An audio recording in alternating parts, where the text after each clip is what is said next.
Hello everyone. इस video में हम लोग एईडीओ के रेस्पेक्ट में देखेंगे कि how to prepare for history. History में एंशियंट, मेडाइवल और मॉडर्न का एकदम टॉपिक बाय टॉपिक क्या पढ़ना है, कैसे पढ़ना है, क्या चीज को इग्नोर कर देना है, किस चीज को कितना पढ़ना है, सब कुछ देखेंगे। आप 2x में इस वीडियो को स्टार्ट कर दीजिए, पर वीडियो को स्किप मत कीजिएगा। ठीक है। अब जो हमारा टेलीग्राम चैनल है ना, बीपीएससी भाई, उस पे हमने एक पोल करवाया था कि एडीओ के रिगार्डिंग क्या हेल्प चाहिए। तो मैक्सिमम लोगों ने यही कहा कि डिकोडिंग सब्जेक्ट्स, इंपॉर्टेंट टॉपिक्स कैसे करें, कितना करें, किस टॉपिक का कितना रिवीजन करना है, ये सब इस बारे में बताया गया था। तो उसी को करते हैं। अब अगर आप ये देखेंगे ना, तो ये बीपीएससी का टॉपिक वाइज डिस्ट्रीब्यूशन है। कुल मिलाकर के इसमें हम ये बताना चाह रहे हैं कि अगर आप मोटा मोटा एवरेज देखते हैं ना, तो ये है एवरेज मार्क्स जो कि बीपीएससी में जब सवाल 150 मार्क्स का रहता है, जिसमें 140 मार्क्स का जीएस होता है, 10 मार्क्स का मैथ होता है, तब मोटा मोटा ये आपका रहता है ब्रेकअप ऑफ सब्जेक्ट्स। अब अगर हम एडीओ के हिसाब से देखें तो एडीओ में 100 मार्क्स का जीएस होगा, तो इस 140 का जब हम परसेंटेज निकाल करके 100 में डालेंगे ना, तो ये हो रहा है। तो आप समझ सकते हैं कि लगभग हिस्ट्री में 20 मार्क्स का आएगा, ज्योग्राफी में 10 मार्क्स का, पॉलिटी में 7-8 मार्क्स मान के चलो, इकोनॉमी में 5 मार्क्स, साइंस में 20 मार्क्स, बिहार स्पेशल 12-13 नंबर और करंट अफेयर 20 नंबर। अब ये तो किसी को नहीं पता है कि एडीओ में सब्जेक्ट वाइज ब्रेकअप क्या रहेगा, पर अगर प्रिपेयर करना है हमको, तो हमारे पास जो जो अवेलेबल इंफॉर्मेशन है उस हिसाब से सबसे बेस्ट ऑप्शन तो यही है कि जो ब्रेकअप बीपीएससी फॉलो करती है प्रीलिम्स के लिए, उसी के हिसाब से एडीओ कर लेते हैं। मोटा मोटा लगभग लगभग सेम रहेगा। ठीक है। अब जैसे अगर हम ये देखें ना कि एग्जाम के बारे में अगर आप देखिएगा ना कि एग्जाम का डेट क्या होगा बीपीएससी का, एडीओ का, तो ऑलमोस्ट नहीं नहीं भी करके देखेंगे आप तो मार्च जाने ही वाला है। क्यों? क्योंकि ये खुद फरवरी कह रहे हैं। अब फरवरी में ठंड भी बहुत रहती है, 10 लाख लोग रहेंगे, 2 सीटिंग में पेपर करवाना है, तो आप समझ के चलिए और फिर उसमें बोर्ड के भी एग्जाम्स आ जाएंगे उस समय पे। तो आप समझ के चलिए कि कम से कम मार्च तक जाएगा। अगर मार्च तक जाता है तो आपके पास 4-5 महीने हैं। तो अब थोड़ा डिटेल तरीके से, थोड़ा और अच्छे तरीके से प्रिपेयर करने का आपके पास टाइम है। 4-5 महीने बहुत होते हैं अगर आप कुछ भी पहले से पढ़ते आ रहे हैं तो। ठीक है। अब हम इस वीडियो में सिर्फ हिस्ट्री की बात करेंगे कि एंशिएंट, मेडाइवल और मॉडर्न को कैसे कैसे डील करना है। ये आप स्क्रीनशॉट मार लीजिए, इसका एक बार देख लीजिए क्या है।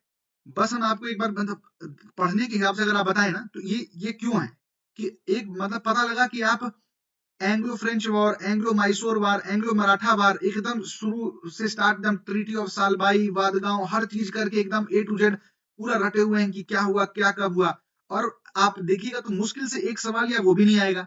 और दूसरा है कि न्यूज़पेपर, जर्नल्स, बुक जिनसे एकदम हमेशा से हाई यील्डिंग टॉपिक रहा है, इन टॉपिक्स पे भी आप उतने ही मेहनत कीजिएगा जितना आप यूरोपियन ट्रेडिंग वाले कंपनीज पे कीजिएगा।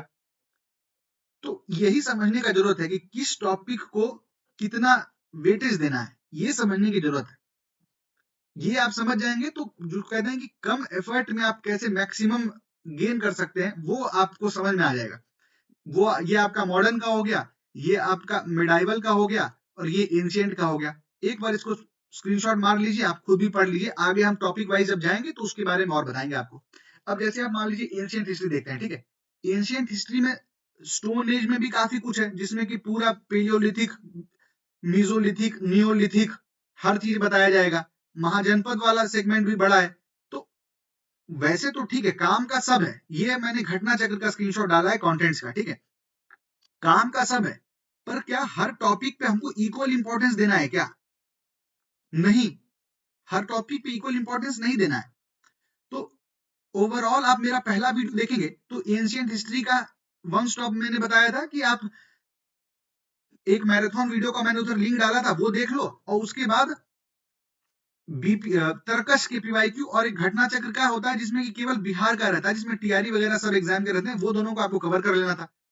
पर कुछ कुछ टॉपिक्स हैं जो सबसे जो ज्यादा इंपॉर्टेंट है बीपीएससी के रिगार्ड में। जैसे आप देखेंगे तो मॉडर्न इंपॉर्टेंट टॉपिक है, गुप्ता इंपॉर्टेंट टॉपिक है, एंशिएंट लिटरेचर बहुत इंपॉर्टेंट टॉपिक है, एक सवाल आ ही जाता है हर बार। तो अब इन चीजों के लिए हम थोड़ा एक्स्ट्रा एफर्ट डाल सकते हैं। अब आप बोलिए क्या बुद्धिज्म इंपॉर्टेंट नहीं है, जैनिज्म इंपॉर्टेंट नहीं है? इंपॉर्टेंट ये भी है, पर ये आपको इस बुक से करने में जितना आपको समझ में आएगा, जितना हो पाएगा, इतना मोर देन एनफ है to cover these topics. Extra effort जिसको बोलते हैं ना कि थोड़ा ज्यादा पढ़ना, जिसमें कि सारे स्टेट पीसीएस के पीवाईक्यूज, इसमें कुछ कुछ यूपीएससी के भी दिए हुए हैं, वो करने के लिए फिर आपको घटना चक्र की तरफ जाना पड़ेगा। सबके लिए घटना चक्र, अब आप पता लगा शेफ भागवत रिलीजन का घटना चक्र पकड़ के याद कर रहे हैं, करने का क्या है वो भी कर लो, पर एग्जाम भी तो निकालना है। एग्जाम तो उससे नहीं निकल पाएगा। मौर्यन हो गया, गुप्ता हो गया, एंशियंट लिटरेचर पढ़ लिए। अब आप देखेंगे ना, मतलब आप देखेंगे तो यूट्यूब पर क्या लोग कह रहे हैं, पूरा हिस्ट्री का पूरा घटना चक्र पढ़ लो। हिस्ट्री तो इंपॉर्टेंट है ना, हिस्ट्री से 30 सवाल आता है, ठीक है, एडीओ में भी सवाल आएगा, तो आप इसका घटना चक्र पूरा पढ़ लो। तो मैं बहुत हम्बली कह रहा हूं कि पीटी वैसे नहीं निकलता। आप एक बार उनसे कमेंट करके पूछिए कि ठीक है सर, आप हम लोग का हित करना चाहते हैं, आप गाइड करना चाहते हैं, आपका पीटी में कितना नंबर आया सर?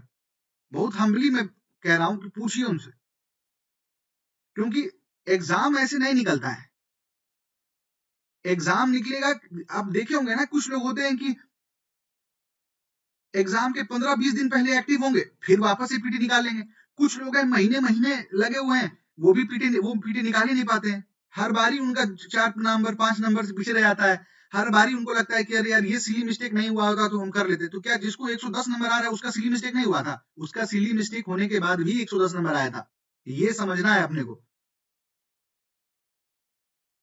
ठीक है, मैं ब्रैग नहीं करना चाहता हूं, पर जब मेरा पहले पीटी नहीं निकलता था से लेकर के जब 113 114 आने लगा, सिर्फ यही गैप था कि किस चीज को पढ़ना है, किस चीज को इग्नोर करना है, नॉइज को खत्म करके वो अपने को करना है। इसमें आप मौर्यन एम्पायर पढ़िए, गुप्ता पढ़ लीजिए, एंशियंट लिटरेचर पढ़ लीजिए, सिर्फ ये तीनों पढ़िए घटना चक्र से, बाकी सब कुछ इससे पढ़िए। एक बुक है 400-500 पेज का जिसमें सब सब्जेक्ट दिया हुआ है। एंशियंट पढ़ने बैठिएगा तो आप एक दिन में इसका एंशियंट पढ़ लीजिएगा, एक दिन में, फिर उसको रिवाइज करते रहिए। तो ये एक टॉपिक एंशियंट का ये हो गया। अब जैसे एग्जांपल समझो कि मौर्यन अगर आप पढ़ रहे हैं घटना चक्र से, तो फिर उसमें उसको उसका एक अपना, या तो उसी में आप सर्कल कर लीजिए, जो सवाल मान लीजिए आपको टफ लग रहा है या अलग लग रहा है उसको सर्कल कर लीजिए, बार बार उसी को रिवाइज कीजिए, क्योंकि बहुत सारे सवाल उसमें रिपीट होते हैं। नहीं तो अपना एक नोट्स बना लीजिए। सबसे बेस्ट रहेगा कि इन टॉपिक्स के लिए ना, मौर्यन के लिए, गुप्ता के लिए और एंशियंट लिटरेचर के लिए नोट्स बना लीजिए अपना पेपर में। एंशियंट का सिर्फ इतना करो, बाकी जो तर्कश में है और घटना चक्र का जो पीवाईक्यू है जिसमें सिर्फ बिहार का सवाल है वो कर लो।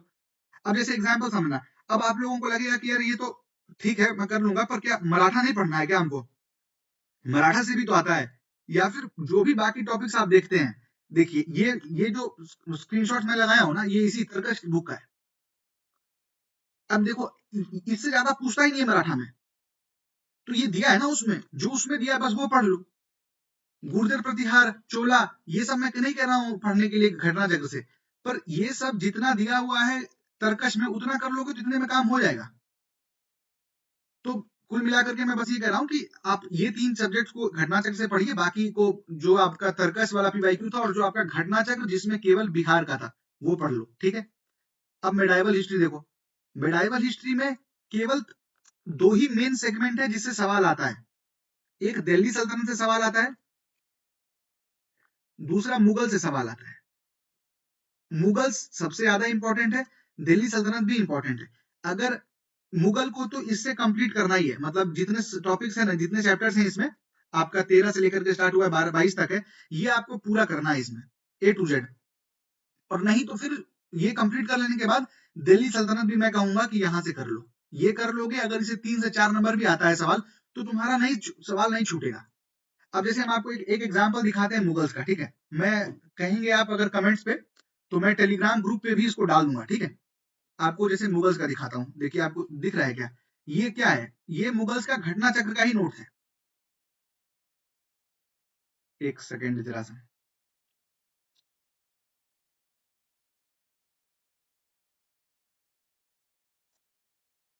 हाँ ठीक है, अभी आपको दिख रहा होगा ना।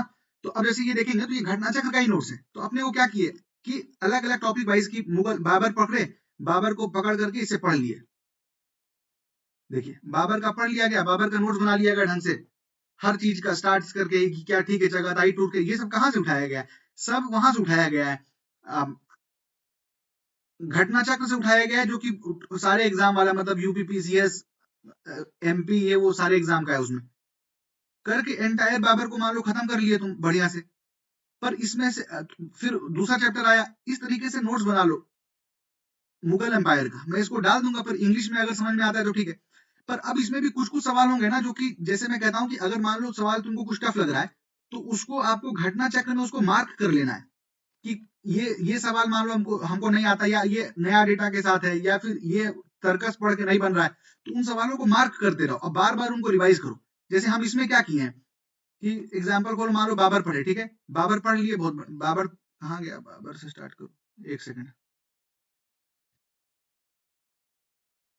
हाँ मान लो ठीक है, जहांगीर से था, जहांगीर का हम पढ़ लिए थे, नोट्स भी बना लिए, पर कुछ कुछ चीज है जो कि हमको लगता है कि जहांगीर का सवाल मतलब हमको कंफ्यूज करता है।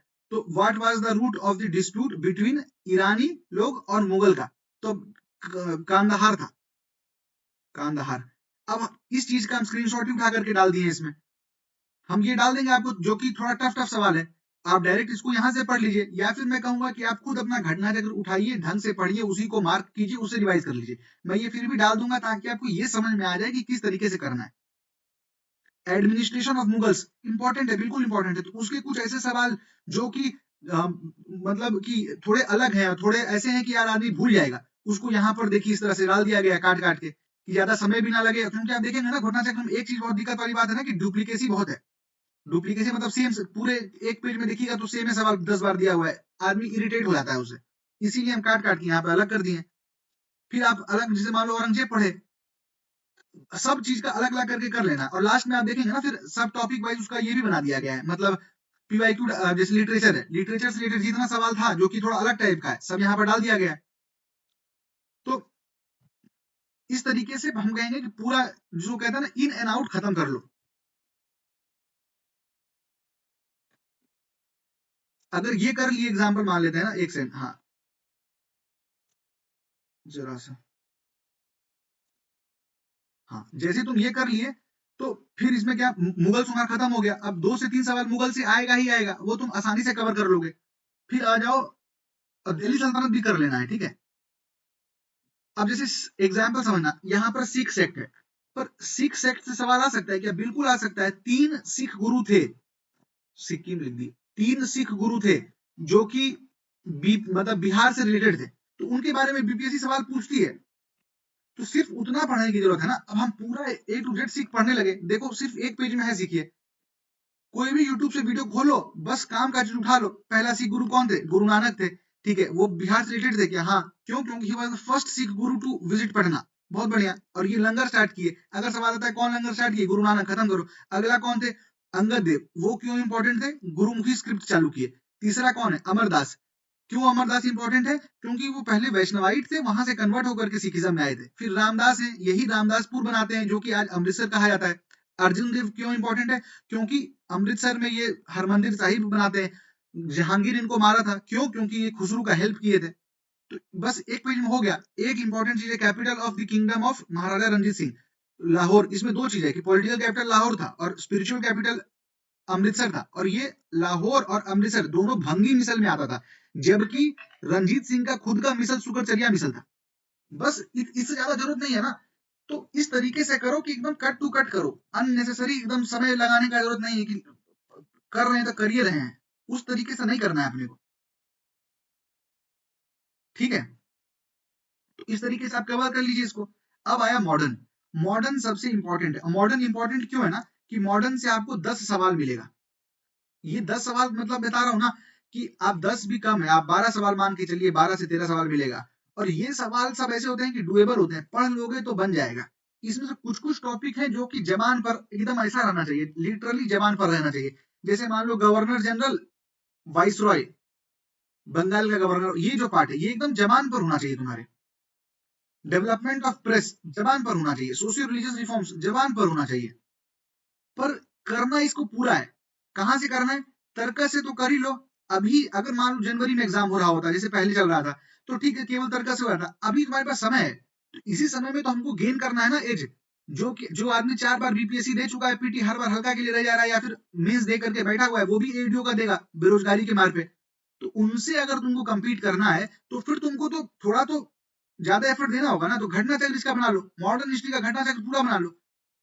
अब घटना चक्र मॉडर्न हिस्ट्री का कैसे बनाना है कि मेरे हिसाब से इसमें इतना रिपीटिंग सवाल है ना कि बार बार घटना चक्र बनाने जाओगे तो बार बार समय लगेगा। एक बार बनाओ, सवाल को मार्क कर दो, एक बार दोबारा बनाओ, दोबारा बनाने के बाद उसका नोट्स बना लो।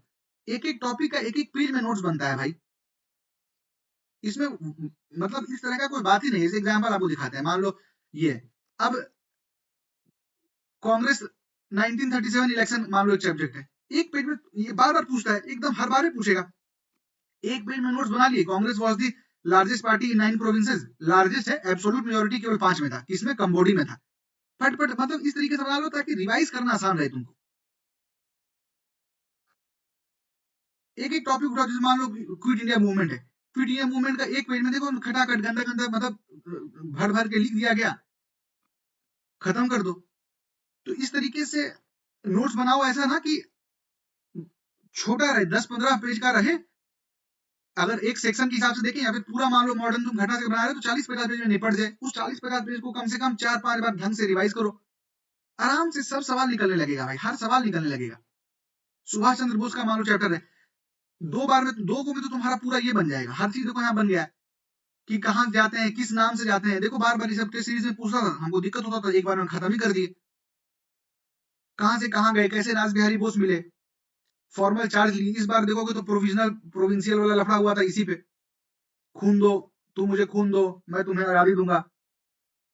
ये सब कहाँ पे दिया गया। तो हर चीज, ये सब कहाँ कहाँ किसका नोट्स है, घटना चक्र से ही बनाया गया है। और हर चीज दूसरे के नोट से नहीं होता है, कुछ कुछ कहीं कहीं तो आपको अपने से मेहनत करना पड़ेगा। तो मॉडर्न हिस्ट्री ऐसा जगह है, ऐसा टॉपिक है ना जो डिजर्व करता है कि आप उसके लिए मेहनत करो, क्योंकि वो रिटर्न देता है, वो मार्क्स मिलता है मॉडर्न हिस्ट्री में। इसका मार्क्स जाता नहीं है अगर ढंग से पढ़ लोगे तो इसको एकदम छोड़ ही नहीं सकते हैं। अब जैसे एक एग्जाम्पल है, एग्जाम्पल समझो, इसमें एक टॉपिक है जो कि है तुम्हारा books, author and literature, magazine, books, author and literature. ये टॉपिक से आप देखिए 4 सवाल 5 सवाल मान लो मोटा मोटा पूछ रहा है, 2-3 सवाल तुम फिर एक्सपेक्ट कर सकते हो।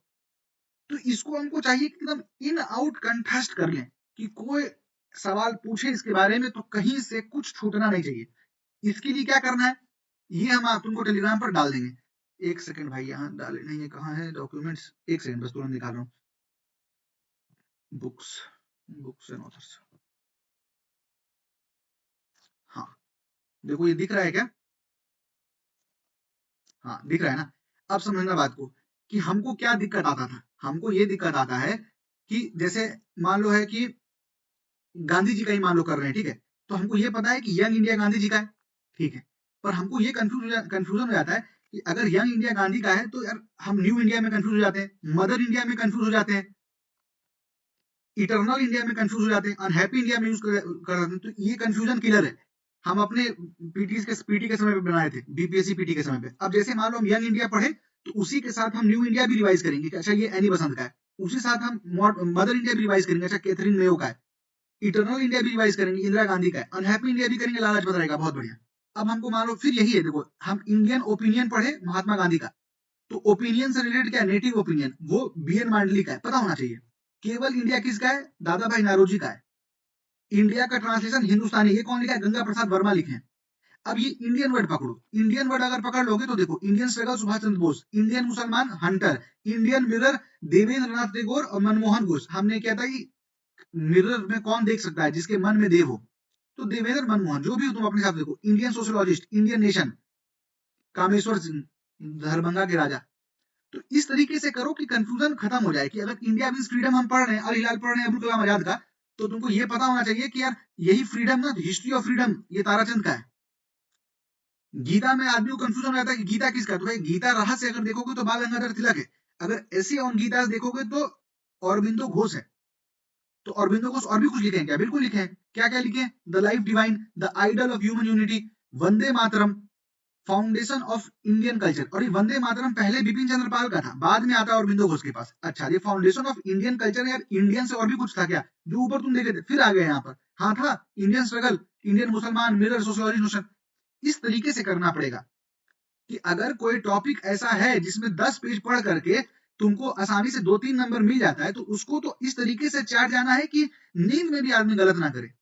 फिर तुम वो जो गैप होता है ना कि अरे यार हम 80 पे अटके 90 से अटके हैं 113 पे पहुंच गए 114 पे पहुंच गए, ये जो गैप है ये तभी कवर होता है भाई, हम दोनों तरफ रह के देखे हैं, जब नहीं निकलता था तब भी, जब निकलने लगा तब भी।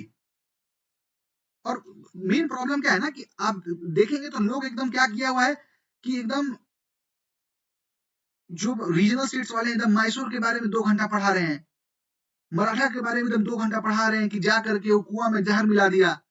अरे नहीं पढ़ना है वो सब, सब पढ़ लो ना, बच जाएगा तब पढ़ लेना, कोर्स सिलेबस तो खत्म नहीं हो रहा है। इसलिए मैं कह रहा हूँ ना कि जनरली अगर कोई मतलब देखो हम मेरा अभी चैनल पे जितना मेरे पास टाइम है, जैसे आप देख रहे हैं कि मैं वर्किंग हूँ, जितना मेरे पास टाइम है उस टाइम पे हम तुमको स्ट्रेटजी ही बता सकते हैं, लेक्चर नहीं ला सकते हैं। अभी खुद से हमको 71st का भी मेंस देना है। हम बस ये कह रहे हैं तुमको कि ये ध्यान दो कि जब कोई बोले क्या करना नहीं करना है ना, तो उससे थोड़ा सा क्रेडिबिलिटी पूछो कि भैया बहुत बढ़िया, आप दिल से बहुत बढ़िया है, पर आपका एग्जाम निकलते आया है क्या, तभी ना बता पाइएगा, उधार थोड़ी देना है किसी को। तो वो एक चीज देख लो, इतना करोगे आराम से एग्जाम निकलेगा। कि अगर मैगजीन ऑथर वाला पूछता है तो इस तरीके से कर लेंगे ना कि कुछ बचे ही नहीं, हर चीज कवर कर लेंगे। तो ये भी मैं डाल दूंगा आपको उस पे टेलीग्राम पर।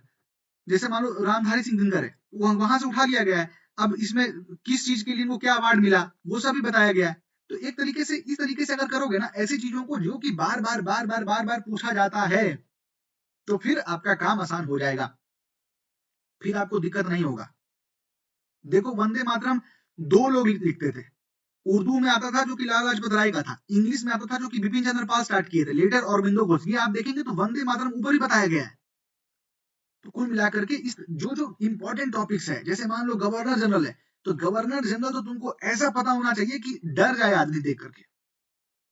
अब मान लो कॉन्स्टिट्यूशनल ये वाला है, 6-6 घंटा का आदमी एकदम 2 घंटा में चल रहा है कि 1773 से लेकर के 1857 से लेकर के 1935, 3 पेज में सब निपट जाएगा, एक सवाल आएगा आराम से बन जाएगा, इतना करने का जरूरत ही नहीं है ना। ये इसी चीज के बारे में कह रहे हैं कि मेहनत हो, पर ऐसा जगह मेहनत हो कि रिजल्ट ट्रांसलेट हो।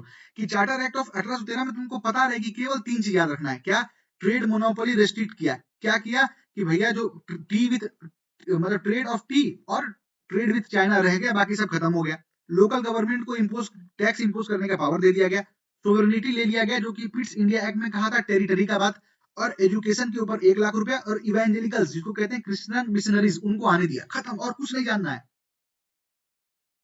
तो जो जो बोलते हैं क्रैप क्रैप को कट करना है अपने को भाई, जिस दिन क्रैप कट करना सीख जाएंगे ना, उस दिन हम लोगों को कोई परेशान नहीं कर पाएगा, ठीक है। यही मैं बस कहना चाह रहा हूँ। ये देख लिया तुम, मॉडर्न देख लिया। अब बात आता है कि मान लो रिवीजन का, कि यार रिवीजन कैसे करना है। तो एक चीज बहुत सिंपल है, रिवीजन किस तरीके से होना चाहिए, 5 बार अपने को रिवीजन करना है, 5 रिवीजन करना है, और किस इंटरवल पे करना है। मान लो तुम आज पढ़े, तो अगला रिवीजन 1 दिन बाद होगा, यानी कि कल। उसके बाद वाला रिवीजन 3 दिन के बाद होगा, उसके बाद वाला रिवीजन 7 दिन के बाद होगा, उसके बाद वाला रिवीजन 15 दिन के बाद होगा, मतलब 15th डे, 15 7 जोड़ 15 नहीं, 7 के बाद वाला 15, ठीक है, 15 दिन के बाद होगा, और फिर 30 दिन के बाद होगा। इस तरीके से 1 दिन पढ़े, 5 दिन रिवाइज किए, फिर देखो तुम। हम क्या करते थे कि पहले पेपर पे लिखते थे, फिर बाद में उसको कंप्यूटर पे ले आए थे, ताकि उसमें हम अगर कोई मिस हो गया, मान लो 21 जुलाई को करना था सेकेंड बार रिवीजन पॉलीमर का, तो नहीं कर पाए तो उसको वो रेड हो गया, फिर 23 जुलाई को उसको पकड़ लिया तो यस हो गया, फिर 27 जुलाई को छूट गया तो फिर रेड हो गया। ओशियन करंट 19 जुलाई को करना था, कर लिए, 20 जुलाई को करना था, कर लिए, फिर 22 को करना था, 26 को करना था, कर लिए। ये इस चीज को फॉलो करो, बार बार मेमोरी पे इम्प्रिंट करो। नहीं, और हर वैसे तो फिर ना एग्जाम तो आदमी देते रहेगा, चलते रहेगा, तैयारी करने में बहुत मजा आता है कि घर में कोई काम भी नहीं करना पड़ेगा, तो मस्त तैयारी करते रहो। तो इस तरीके से अगर आप बैक टू बैक रिवाइज करेंगे, कौन सा चीज कितना पढ़ना है, कहाँ पढ़ना है, किससे पढ़ना है, थोड़ा सा मन को शांत रख करके कि यार आज टेलीग्राम पे ये पीडीएफ आया तो वो पीडीएफ खोल दिए, कल ये पीडीएफ आया ये खोल दिए। चैट जीपीटी आने के बाद और आसान हो गया काम लोगों का, कि मारता है सर्च, धड़ाधड़ मटेरियल निकालते आता है, बड़ा बड़ा कोचिंग, करोड़ों का टर्नओवर है, उसके बाद वो लोग कंटेंट पे फोकस नहीं कर पाते हैं। तो एकदम आंख बंद करके केवल इन दोनों इन दोनों किताबों को फॉलो करो, इसको पढ़ो। अब मैं फिर कह रहा हूँ, जैसे ये बीसीडब्ल्यू का है ना बुक, बीसीडब्ल्यू का तुम मॉडर्न का लेक्चर पढ़ने जाओगे तो मॉडर्न का लेक्चर देखने जाओगे तो पागल कर देगा। अगर कभी होता है तुमको, मान लो एग्जाम्पल बता रहे हैं कि तुमको दिक्कत हो रहा है मॉडर्न में, या फिर किसी में भी ना, एंशियंट में किसी में दिक्कत हो रहा हो, मेडाइवल में किसी में दिक्कत हो रहा है, तो हम तुमको एक बात बताते हैं, रुको।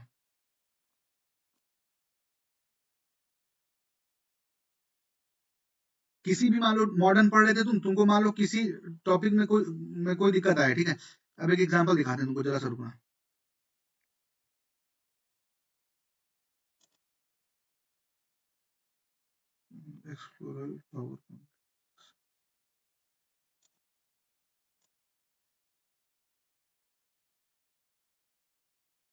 सर्च करो यहाँ पर बुक्स सवा।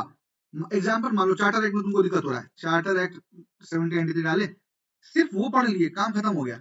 बुक सवा का देखो आ गया, पूरा इवोल्यूशन ऑफ इंडियन कॉन्स्टिट्यूशन को पढ़ लिए। बुक सवा से तुम एक एक चीज छोटा छोटा पकड़ के पढ़ सकते हो। मान लो तुमको दिक्कत हो रहा है आईएनए के बारे में ना, तो आईएनए बुक सवा मारो सर्च कि यार क्या क्या हुआ, बस 16 मिनट का देखेंगे, काम खत्म हो जाएगा, है ही कहाँ।